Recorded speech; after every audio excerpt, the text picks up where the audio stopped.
yourself and tell us about today's poll. Yes, my name is Tom Wolf. I'm a research analyst here at Tifa Research.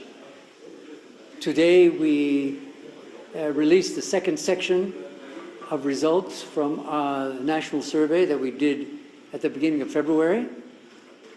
And from that survey, our results included issues dealing with voter registration,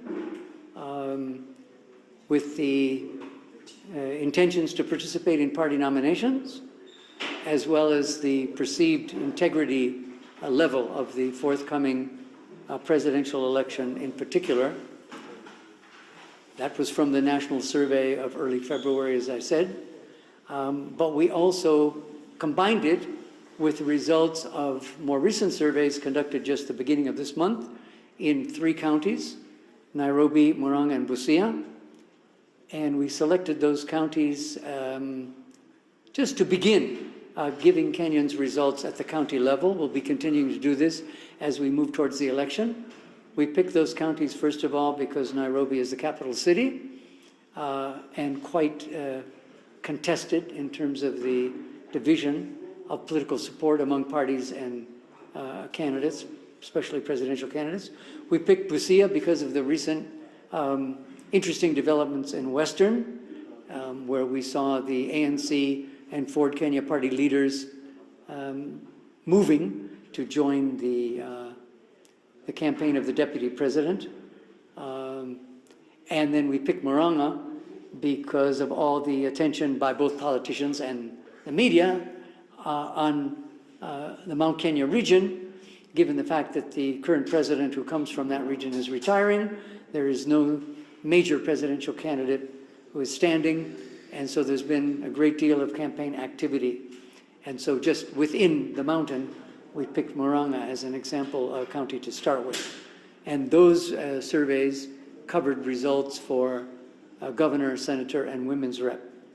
And now going back to the results from the national survey, to summarize very briefly, we found that about 9 out of 10 of our respondents declared that they were registered voters, even if we think the real number based on IEBC figures of 22.1 million should be about 10% lower than that.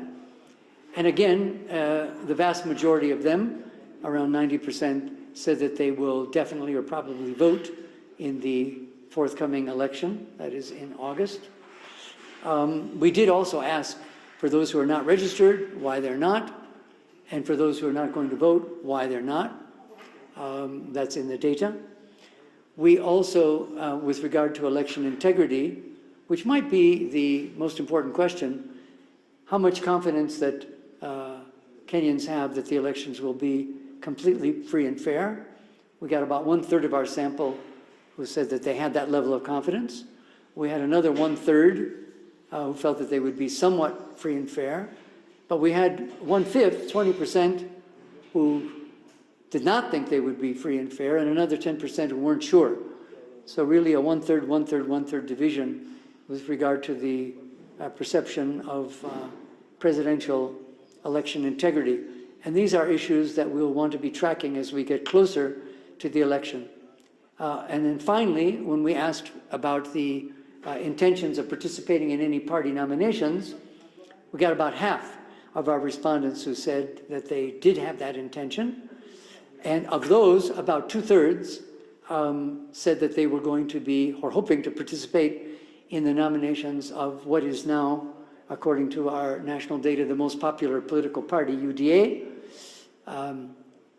And about another half of those who identify with ODM or Azimio, who say that they're going to be participating in the nominations of either ODM or any of its, the coalition Azimio parties. Of course, one thing we didn't ask, and which will be there very important, is whether they expect that the party that they support will actually hold open nominations, as opposed to having nominations, at least in some areas, for some positions, given out on the basis of other factors.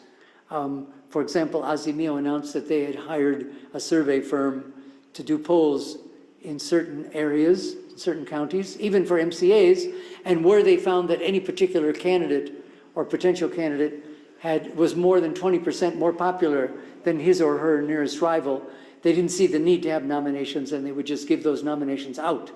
So even if some people in certain areas are intending or hoping to participate in nominations, until the political parties and coalitions themselves actually announce whether they will be having such open nominations, we won't know whether there'll be that opportunity. And when nominations are over, by the time we get to May, in our survey, next survey after that, we'll want to be asking, did you participate in any of these nominations? And were you satisfied with the process and the outcome?